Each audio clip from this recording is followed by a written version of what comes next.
Link भेजा हुआ था हमने ग्रुप में। तो फिर भी कोई जुड़ना चाहता हो, कोई ज़रूरी बात हो जो वीडियो कॉल पे आप कैमरे के ज़रिए रखना चाहते हो, तो आप सैम जी से संपर्क कर लें अभी, कोई भी वीडियो कॉल पे जुड़ना चाहता हो जी। उसके अलावा 2-3 चीज़ें जानकारी हैं, क्योंकि हाल फिलहाल हजूर महाराज जी फरलों पे, पैरोल पे बाहर हैं और उनको लेके बहुत सारी चर्चाएं चल रही हैं। जैसे फ़िलहाल अभी कल हमने ही आपको जानकारी दी थी, गुरुग्राम नाम चर्चा में हजूर पिताजी नहीं है। तो बहुत सारी चीज़ें तलाशने के बाद, बहुत कुछ करने के बाद हमें आज कुछ जानकारी है। कुछ आपको दे सकते हैं, कुछ आपको ना देना हमारी मजबूरी है। तो जानकारी ये थी कि हमने कोशिश की हर जगह से पता करने की, तो ये तो डेफिनेटिव ऑलमोस्ट 99.9% कन्फर्म्ड है कि गुरुग्राम नाम चर्चा घर में हजूर पिताजी नहीं है। और ये चीज़ें आप क्लियर तौर पे समझ लें भी, आप कोई भी वहाँ जाएं ना जाएं, लेकिन हमारा उसमें आपको कोई राय मशवरा नहीं है। 11 तारीख की रात को हजूर पिताजी वहाँ से किसी प्राइवेट लोकेशन पे शिफ्ट हुए हैं, ये जानकारी हमें मिली है। हालांकि हमें ये भी पता चल चुका है कि वो किस लोकेशन पे हैं और क्या उनसे कौन मिल रहा है, क्या उनके सामने बातचीत हो रही है, क्या सब कुछ चल रहा है, वो सारी जानकारी हमें है। कारण ये था कि एटलीस्ट हमें पता होना चाहिए साथ संगत को कि क्या हो रहा है, कौन कर रहा है, कौन इस पूरे विज़िट को प्लान कर रहा है, ऑर्गेनाइज़ कर रहा है, और उसका बैकअप प्लान कोई है भी या नहीं। तो ये सारी चीज़ें क्योंकि साथ संगत को जानकारी नहीं है, इसलिए अब हमने अपने एंड पर तो पता लगा लिया है। हम आपको बता सकते हैं बताने को तो, लेकिन इसलिए नहीं बता रहे हैं क्योंकि कल को ये ऐसे बोल देंगे अभी हमने लोकेशन रिवील कर दी और उसके बाद भी पैरोल को, फरलों को बीच में कैंसिल करना पड़ा। तो इसलिए लोकेशन तो एटलीस्ट हमें मिल गई है, सेफ़ हैं गुरुजी, सुरक्षित हैं, बढ़िया हैं, और ऐसा कुछ नहीं है। बाकी ऐसा नहीं है भी किसी से मिल रहे हैं, किसी से भी नहीं मिल रहे हैं। गुरुजी खुद किसी से मिलना पसंद नहीं कर रहे हैं, जितनी जानकारी हमें मिली है, और कोई ख़ास बातचीत किसी से हो नहीं रही है, क्योंकि जितनी हमारी जानकारी है उसके मुताबिक हजूर पिताजी खुद इस फरलों से खुश नहीं है। उनको ये फरलो ज़बरदस्ती दिलवाई गई है, जबकि उनकी अपनी सहमति में उनको फरलों की ज़रूरत नहीं महसूस हुई थी। और अगर आपको ऐसा लगता है कि उनको ये फरलो चाहिए थी, तो आप ज़रा जेल मंत्री रंजीत चौटाला का बयान सुन सकते हैं। उसमें उन्होंने क्लियर कहा है भी अगर ये फरलो 6 महीने पहले मांगी जाती तो भी ये फरलो हम दे देते। इसका मतलब अगर हजूर पिताजी को चाहिए थी तो वो 6 महीने पहले भी मांग सकते थे। तो फरलो उनको चाहिए ही नहीं थी। ये चुनाव के जरिए, चुनाव के अंदर राजनीतिक विंग को अपनी ज़रूरतों के लिए सारा काम वो कर रहा है और कुछ नहीं है। तो ये आपको बता दें कि ऐसा कि आप जो हम कहें भी फरलो पिताजी की मर्ज़ी से है, सब कुछ है। अगर पिताजी की मर्ज़ी से है तो कोई कानून फरलों के अंदर हजूर पिताजी को साथ संगत से बातचीत करने के लिए नहीं रोक सकता। ये एक फंडामेंटल राइट है। बड़े से बड़ा कैदी हो, चाहे वो देश का आतंकवादी ही क्यों ना हो, अगर वो देश का नागरिक है तो देश के अंदर उसे अपनी बात रखने का अधिकार है, वो रख सकता है किसी भी स्टेज पे। ये एक freedom of expression, freedom of speech है जो एक नागरिक का जन्मसिद्ध अधिकार है इस देश में। बाकी किसी और देश में ना हो तो क्या नहीं सकते हैं। तो ये आप इस भ्रम में ना रहें कि हजूर पिताजी के पास साथ संगत से बात करने का अधिकार नहीं है। जब हजूर पिताजी को अपने ही घर से, राजस्थान के अंदर श्री गुरुसर मोडिया से भारी बरसात में रात को 1 बजे एक डीसी ने ऑर्डर किया कि आप अपने ही घर में नहीं रह सकते, और इतनी सी बात को मैनेजमेंट मनवा नहीं पाई, जबकि किसी डीसी छोड़िए प्राइम मिनिस्टर तक की औकात नहीं है कि वो किसी को उसके घर से निकाल दे बिना किसी वजह से। तो अगर मैनेजमेंट इतना भी कानून नहीं जानती है तो ये भी क्यों वो करेगी। कानून तो जानती है, हालांकि उसे पता है क्योंकि उसके हिसाब से काम हो रहा है। इसलिए ऐसा कोई कानून नहीं है जो हजूर पिताजी को बांधता हो कि वो साथ संगत से बात नहीं कर सकते, कोई वीडियो कॉन्फ्रेंस नहीं कर सकते। हाँ, पब्लिक मीटिंग नहीं कर सकते, ये डेफिनेटिव है, लेकिन ऐसा नहीं है कि उनका वीडियो जारी नहीं हो सकता या फोटोग्राफ जारी नहीं हो सकता। ऐसा कोई कानून उन्हें बांधता नहीं है। अगर कल को आपको कोई ये कहने लगे भी ये कानून हजूर पिताजी ही नहीं चाहते हैं साथ संगत से मिलना, तो अब अगर आप सोच लीजिए आपके अंदर कोई हजूर पिताजी के प्रति नफरत पैदा कर रहा है तो फिर वो आपका हितैषी कहाँ से हो सकता है। इसके अलावा जो ये चल रहा है दौर चुनाव का सबका, और क्योंकि जिस तरह से अब ये चीज़ें मैं आपको बताई और जिस तरह से शाही परिवार का जो रवैया सामने आ रहा है, आपको हम कुछ चीज़ें बताते हैं। क्या हुआ कि शुरुआत में जब ये कैंपेनिंग हम शुरू कर रहे थे, तो क्योंकि जो हरमिंदर सिंह जस्सी है, उनका क्या है कि मोड़ मंडी बॉम्ब ब्लास्ट लास्ट टाइम उनकी रैली के अंदर हुआ था और उसमें बच्चों की मौत हुई थी। और जब वो मोड़ मंडी के लोगों से मिले तो उनका दुख हमसे देखा नहीं जा रहा था। उनका दुख इतना अपने बच्चों को खोने का था, उससे कहीं ज़्यादा अफसोस इस बात का भी था भी आखिर जिस बंदे की रैली में जिसकी वजह से ये सब कुछ हुआ भी कम से कम वो हमसे हमारा हाल चाल तो पूछता, कम से कम जरा सी तो हमदर्दी रखता। तो क्या है कि वो चीज़ जो हमें बहुत ज़्यादा खटकती है, और उसके बाद वो उससे ज़्यादा खटकती है जब उसमें हजूर पिताजी का नाम जुड़ता है, जबकि हजूर पिताजी का इसमें कोई लेना देना नहीं, सिर्फ हरमिंदर सिंह जस्सी हजूर पिताजी का रिश्तेदार है इसलिए। लेकिन इसके आगे की बात चलते हैं। इसके आगे क्योंकि एक दो पोस्ट शुरुआत में अवतार सिंह हमारे हैं जो टीम में, अवतार सिंह जी ने फेसबुक पर डाल दी, तो हरमिंदर सिंह जी की बेटी हजूर पिताजी की जो पुत्र वधू है, उन्होंने फ़ोन लगा लिया अवतार सिंह जी को कि भी आपने ऐसे कैसे डाल दिया मेरे फादर के खिलाफ। तो जो बातचीत हुई, हालांकि बातचीत तो लंबी चौड़ी है, आपको फिर कभी सुनाएंगे। बातचीत जो हुई, उस बातचीत में एक चीज़ निकल के सामने आई जो मैंने सुनी है खुद उस बातचीत में, कि वो एक लड़की या किसी घर की, चलो पिताजी के घर की बहू है लेकिन किसी की बेटी भी है, उस बेटी को पता है भी उसका फादर क्या है, उस बेटी को पता है उसके फादर में क्या गुण है क्या अवगुण है। बावजूद इसके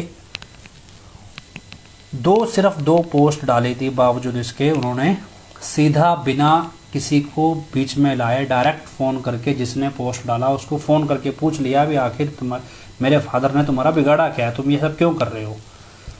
मसला ठीक है, वो एक बेटी का हक बनता है, बहुत अच्छा लगता है भी कोई बेटी अपने फादर के लिए स्टैंड लेती हो, लेकिन ये फ़ोन कभी बहन चरणप्रीत और बहन अमरप्रीत ने क्यों नहीं किया हजूर पिताजी के लिए। अफसोस इस बात का होता है भी बहन चरणप्रीत और बहन अमरप्रीत ने कभी फ़ोन नहीं किया जब हनीप्रीत का नाम लेके पूज्य पिताजी का चरित्र उछाला जा रहा था। तो भाई जसमीत कभी या बहन चरणप्रीत बहन अमरप्रीत मीडिया को फ़ोन करके ये नहीं बोल सकते थे कि यार ये हमारी बहन है, यार तुम कैसे रिश्ता बना दोगे, ये हमारे फादर ने अडॉप्ट की है, एक लाइन ही तो बोलनी थी।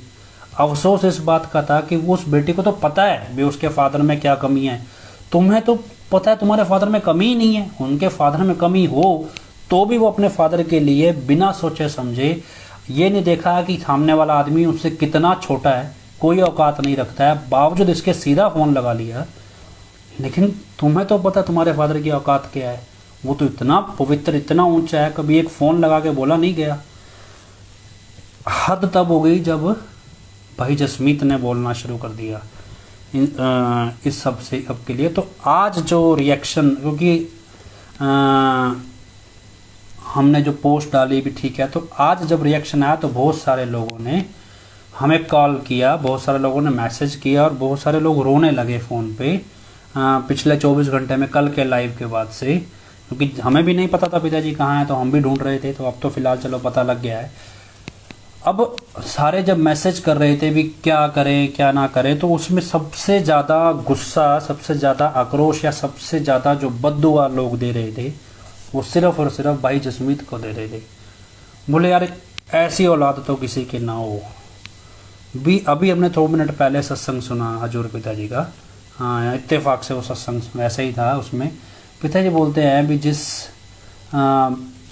बंदे के अंदर प्रेम हो भगवान के प्रति, गुरु के प्रति, उसके लिए सारी दुनिया का दर्द उसको दिखाई देता है, सारी दुनिया के लिए उसको दर्द होता है।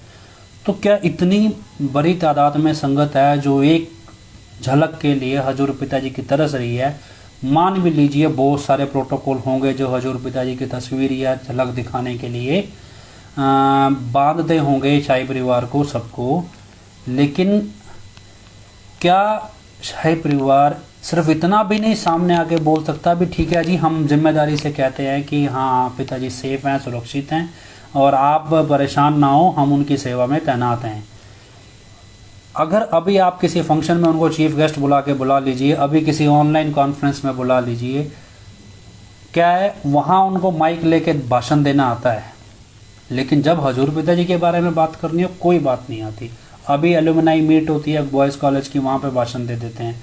अभी किसी स्कूल के फंक्शन में चीफ गेस्ट बुला लो, वहाँ भी भाषण देंगे। कोई गेम का ओपनिंग हो रही है या क्लोजिंग हो रही है, वहाँ भी टिप्स दे आएंगे। हजूर पिताजी के बारे में क्यों उनकी मासी मर जाती है भी सोचना चाहिए भी, इतना ऐसा क्या परेशानी है इनको भी, क्या इनको संगत का दर्द दिखाई नहीं देता? इनको लगता है भी कॉपीराइट है भी, जो हम करेंगे वो सही, बाकी सब गलत। तो ये चीज़ें आपको समझनी पड़ेंगी, आज नहीं तो कल भी। संगत सिर्फ और सिर्फ गुरु की और किसी की नहीं। हम मनाने चले अपना गुरु, हमें ऐसी तैसी करानी है बीजेपी से, अकाली दल से, कांग्रेस से, आम आदमी पार्टी से, लड़ो उनका अपना इलेक्शन। हमारी लड़ाई थोड़ी है पंजाब का इलेक्शन जीतना, हमारी कब से लड़ाई हो गई? जब इतने चुनाव से लगातार जस्सी को हरा रहे थे, अब जिताना क्यों मजबूरी होगी? हालांकि हमें वो भी पता है भी क्या मजबूरी है, लेकिन वो मजबूरी पिताजी के लिए नहीं है, वो मजबूरी राजनीतिक विंग की है। नहीं जिताएंगे तो गर्दन काट देंगे बीजेपी वाले उनकी। उनको पता है भी हमने इतने गुनाह कर रखे हैं भी, बीजेपी उठा के जेल में डालेगी, सारी उम्र बाहर नहीं निकलेंगे। लेकिन मसला क्या है, हम आप साथ संगत है, हम किस लिए निकले? हम निकले अपना गुरु मनाने। हमें हमारा गुरु मनाना है, वो नाराज़ है, हमें पता है हमारा गुरु निर्दोष है, और ये सारे लोग इतने बड़े पापी हैं तो कि आप सोच नहीं सकते भी, इतने बड़े हैं। इनके कारनामे जब सामने आएंगे, आपको छोड़िए देश की एजेंसियों तक को दांतों तले उंगली जमानी पड़ जाएगी भी, ऐसे लोग भी हमारे देश में बसते हैं। तो हाजिर के हजूर पिताजी के वचन है, नेटवर्क तो सतगुरु वाला चलेगा, और इनका नेटवर्क फेल होना है। नंबर तो हैं लेकिन 0,0,0,0,0,0,0 जिन संगत को देख रहे हैं ना, आज 20 लाख संगत आ गई, अखबार में डालते हैं आज 25 लाख आ गई, आज 1,25,00,000 आ गई। कहते कहते नंबर तो बनेंगे, सारे 0,0 होंगे, इसमें एक नहीं होगा। तो ये संगत तो सारी गुरु की है और गुरु के लिए ही चलेगी। हम अपने गुरु को मनाने निकले, क्या कहा गुरु ने? गुरु मनाना है तो गुरु के लिए सोचना है, गुरु का फिक्र और गुरु का जिक्र भक्ति है। इसके अलावा सोचना कि हरमिंदर सिंह जस्सी जीते या हारे तो संगत क्यों आइडिया घिसाए? हजूर पिताजी पैरोल पे बाहर हैं, किसी ने कहा चलो ये आज पिताजी बाहर हैं, आज किसी अस्पताल में जो चलाते हैं फ्रूट बांटाएं, आज कहीं कंबल बांटाएं, या आज जो भी कोई अच्छा काम करे, पिताजी बाहर आए। पिताजी के बाहर आने के बाद सारे काम बंद, सारे अपना काम छोड़ के जस्सी की रैली में पहुंच जाओ, ये क्या मतलब है भाई? पिताजी आए हैं, कोई किसी गरीब का भला कर देते हैं, किसी को खाना खिला के आते हैं, इसी खुशी में बंद कमरों में बिठा के वहाँ पे दीप जगा रहे हैं। पता चला है भी डेरे के अंदर दीप जगा दो, दुनिया भर के दीप जगा दो, तेल फूक दो भी, किसी की चूल्हे में वो तेल डाल दो, किसी की रोटी पक जाएगी उस तेल से। तो अभी कोई हजूर पिताजी डेरे में थोड़ा ही आए, उनको दोष मुक्त तो नहीं किया गया अभी। वो तो एक प्रोटोकॉल है या जो कह लो प्रोसीजर है, जिस प्रोसीजर के तहत ये सब कुछ हो रहा है। हमें ये सोचना चाहिए ना, जिस तरह से ये सारा प्रकरण चल रहा है, चुनाव है, लोगों की आपसे लड़ाई है, जिसने जीतना जीते, जिसने जीतना हारना हारे। हम अपने गुरु को जीतने चले हैं कि चुनाव का रण जीतने चले हैं? जस्सी चुनाव जीत गया, उससे होगा क्या? क्या उससे गुरु हमारा हमारी गलतियां माफ़ कर देगा? वो तो जीतने के बाद शाम को दारू के 2 पैग लगा लेगा, तो उससे गुरु हमारा हमें माफ़ कैसे करेगा? हमें तो ये सोचना है ना, राजनीतिक विंग के जरिए क्या गुरु हमें माफ़ी देगा? गुरु के ऊपर जाके ये हिसाब पूछेगा भाई तुमने राजनीतिक विंग के हिसाब से वोट क्यों नहीं डाली? वो तो ये पूछेगा ना भी मेरे वचन कितने माने, हमने कौन सा का नोटा दबाओ? पिताजी ने ही बोला ना, इस देश के लोकतंत्र को मजबूत बनाना है तो नोटा दबाओ। अगर हजूर पिताजी इस देश को मजबूत बनाना चाहते हैं तो बहुत बढ़िया बनाने दो हजूर पिताजी को। तो अब हम हजूर पिताजी के वचन पे चल रहे हैं तो तुम्हें प्रॉब्लम में भी क्यों चल रहे हैं? तो चीज़ें अपने हिसाब से समझो। अभी आज ही मेरे को किसी ने बताया कि बोले जगजीत सिंह हमारे जो हैं वो एक तरफ अकाली दल के साथ हैं, उनका जो भाई है, भाई की रिश्तेदारी है, वो अपने इलाके में कांग्रेस के साथ खड़े हैं, उन्हीं के आगे जो सालेहार हैं वो आगे आम आदमी पार्टी के साथ खड़े हैं, और उसके बाद राजनीतिक विंग के जरिए वो बीजेपी के साथ भी खड़े हैं। तो मतलब कोई भी जीत जाए हमारा काम तो निकल ही जाएगा। तो इसमें पिताजी के हैं, ये कभी आप कोई बताएगा अब इसमें पिताजी के वचन किस तरफ हैं, क्या वचन हैं? राजनीति को लेके हजूर पिताजी के वचन है भी, साथ संग से विचार विमर्श करो। मीडिया में तमाम चल रहा है, भी मंथन हो रहा है, ब्लॉक दर ब्लॉक मंथन हो रहा है। तो है कहाँ, कौन सी नाम चर्चा में, कौन सी संगत से हो रहा है? कोई दिख भी रहा है? मंथन तो प्रत्याशियों के साथ हो रहा है, बोलो क्या रेट दोगे? मंथन तो यहाँ हो रहा है और तो कहीं हो ही नहीं रहा है। तो ये चीज़ें आपको समझनी पड़ेगी अब कि कब तक नहीं समझेंगे। कल चुनाव है और क्या हो रहा है, फ़ोन कर करके बोल रहे हैं भाजपा को वोट डालना है। उत्तराखंड के अंदर चुनाव है खास तौर पे, और यूपी में भी कुछ 58 सीटों पे शायद चुनाव है कल दूसरे चरण का। तो यूपी में तो उतने वोट्स नहीं हैं, लेकिन उत्तराखंड में जो एक साथ ही पूरे स्टेट में चुनाव है, जहाँ जहाँ संगत है वहाँ वहाँ बोला जा रहा है। लेकिन इससे होगा क्या, हम हजूर पिताजी के नज़दीक जा रहे हैं या दूर। रास्ता वो अपनाओ जो गुरु के नज़दीक ले जाए, ऐसा रास्ता ना अपनाओ जो गुरु के अलावा आदमी की गुलामी करना सिखा दे। अब हमें नोट और वोट से चक्कर ही नहीं है। एक समय आता था तब बोलते थे पिताजी समाज में हमें काम पड़ते हैं और हमें राजनीतिक विंग बनाने की ज़रूरत है। कल अगर आप यूट्यूब पे हमारे देखिए, राम सिंह चेयरमैन संगत को क्या बोल रहा है कि भैया तुम जस्सी से उम्मीद ही मत करो वो काम करवाएगा। जस्सी काम करवाएगा ही नहीं, आपका काम तो सतगुरु ने करना है। तो ये बात जब हजूर पिताजी बोलते थे बेटा सतगुरु ने काम करना है, क्या पड़ा नोट और वोट में, तब तो बोले नहीं विंग बनाएंगे जी। आज विंग को जब अपनी जान की पड़ी है तब बोलते नहीं सतगुरु काम कर देगा, जस्सी ने तो काम करना ही नहीं। आप ये मत समझो जस्सी खड़ा है, आप समझो कि डेरा खड़ा है। डेरा एक शराबी की इज्जत बचे या एक शराबी चुनाव जीते या ना जीते, इससे डेरा दाव पे लग जाएगा। बड़ा अजीब सी चीज़ है। तो खैर ये सब कुछ ऐसा है कि इसलिए आप सोचिए भी, आप जब वोट डालने जाएं तो अपने मन में एक विचार कीजिए, गुरु चाहिए या भाजपा का नेता। जो गुरु आपको दो जहानों की खुशियाँ, दो जहान का मतलब है इस पूरी धरती की और उस ब्रह्मांड के पार सचखंड सतलोक की खुशियाँ बख्श सकता है, वो खुशी क्या एक नेता बख्श देगा आपको। खुशी का मतलब ये थोड़े भी आपके घर में खुशी आ रही है उधर से घर उजड़ा पड़ा है। खुशी तो आत्मिक खुशी है जो आपको दुख और सुख का एहसास ही नहीं होने देती, वो तो परमानंद है। वो खुशी आपको नेता बख्श देगा। वोट डालने से पहले कभी ये चीज़ सोचना कि हमें क्या चाहिए, हमें गुरु चाहिए क्या ये शराब बांटने वाले या पैसा देके हमारा वोट खरीदने वाले नेता चाहिए। हमें क्या चाहिए हम तय करें। हमें अगर सतगुरु चाहिए तो सतगुरु का ही तो वचन है ना। पिताजी ने तो कहा भी राम ने हमसे कहलवा दिया भी ऐसा कोई बटन होना चाहिए।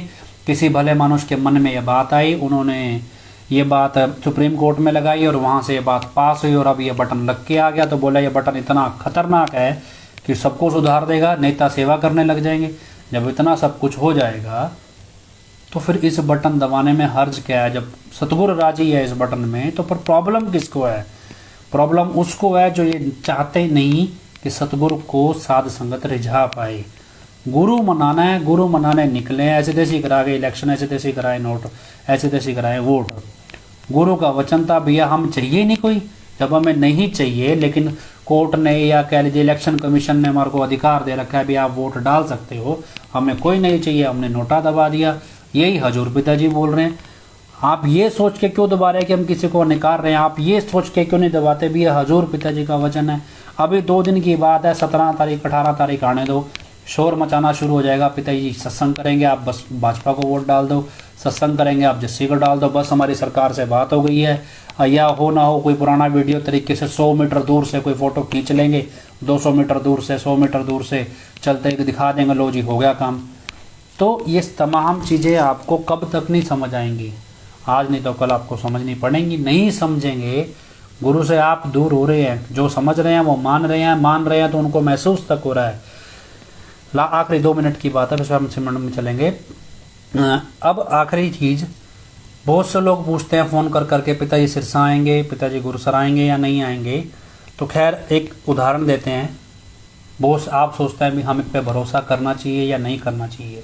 हम सोचते हैं भी आप पे भरोसा करें या ना करें। हमारा और आप लोगों का भरोसे का कारण, ना करने का कारण बहुत हैं, करने का कारण एक आधा हो सकता है। लेकिन आपका आपके गुरु से जो प्रेम है वो किसी की परिचय का मोहताज नहीं है, किसी की सफाई देना नहीं है। सबको पता है जब हम डेरा में दाखिल होते हैं, जब हम सत्संग मजलिस में नाम चर्चा में आते हैं, खासतौर पे सत्संग में जब हजूर पिताजी हों डेरे में होते थे, तो एक डेरे जैसे जैसे डेरा नज़दीक आता है वैसे वैसे एक लहर चलने लगती है। अभी हजूर पिताजी आ गई, जैसे जैसे हजूर पिताजी बाहर टूर से आते थे एक लहर चलने लगती है भी हजूर पिताजी डेरे में आ रहे हैं। अजीब सी खुशी होती है। ऐसी कुछ 5-7 महीने बैठी थी, सारे डिस्कशन करने लगे भी क्या करें, भी पिताजी आएंगे सिरसा नहीं आएंगे, सब कुछ। तो वहाँ पे किसी ने बोला कि जी ऐसा है, देखो कौन किस पे भरोसा करे, ये तो अब साधु और चोर में फ़र्क नहीं दिख रहा है। तो ऐसा है, अपनी आत्मा पे भरोसा करना सुनो, अपनी आत्मा की सुनो। कभी आप पुराने हैं, नाम लिया, सबको पता है। हजूर पिताजी स्टेज से जब खुशियाँ बख्शते तो बैठे बैठे आदमी का मन करता था वो नाचने लगता था कि नाचें यार, खुशी आ रही है अजीब सी। हजूर पिताजी बाहर आए तो क्या मन में लहर उठी, इतनी लहर तो सुनारिया क्रॉस करते हैं वहाँ से उठ जाती है आदमी के मन में, भी यार हमारा गुरु है, यहाँ पे सजदा करके जाएं सुनारिया। कल जब हम वहाँ पहुँचे तो करीब करीब 14-15 लोग थे। हमने 15 के 15 से अलग अलग पूछा भी किसी के मन में लहर उठी भी यहाँ सजदा करना चाहिए? बोला नहीं, हमें सपना थोड़ी आया भी अंदर से कोई नहीं है। जब सबके मन में ये विचार उठा भी लहर उठी ही नहीं, इसका मतलब कुछ तो गड़बड़ है भी यार, हमारी आत्मा गवाही नहीं दे रही भी अंदर कुछ है। और जब टेस्ट किया तो देखा भी है, ये तो सही निकली बात। तो ये चीज़ें आपको समझनी है। आप अपनी आत्मा से पूछिए कि आपके अंदर वो खुशी है, जो खुशी हजूर पिताजी के दर्शन करने को बंदा दौड़ा चला जाता है हज़ारों किलोमीटर दूर से। बंदे को ये नहीं दिखता कि मैं सारा काम छोड़ के फ्लाइट पकड़ के फटाफट पहुंच जाऊं सिरसा। वो खुशी उठी, आप अपने सोचिए, हमारे पे भरोसा करने की क्या ज़रूरत है। जिस दिन उठेगी वो गुरु जब तक छोड़ेगा ही नहीं तो उठेगी कैसे? रूहानियत की मस्ती तो गुरु छोड़ता है, जो छोड़ेगा ही नहीं तो आपकी आत्मा को एहसास कैसे होगा? तो ये चीज़ें आपको अपने मन से सोचनी है। और कल चुनाव है तो आप सोच समझ के कीजिए। फिलहाल ये नाम चर्चा का वक्त है और आखिरी 10 मिनट हम नाम सुमन पे लगाते हैं, तो आप सबने आखिरी 10 मिनट के लिए नाम सुमन सबने करना है जी। तो एक तस्वीर हम हजूर पिताजी की लगाते हैं स्क्रीन पे, तो आप नाम सुमन करें जी। धन धन सतगुरु तेरा ही आसरा।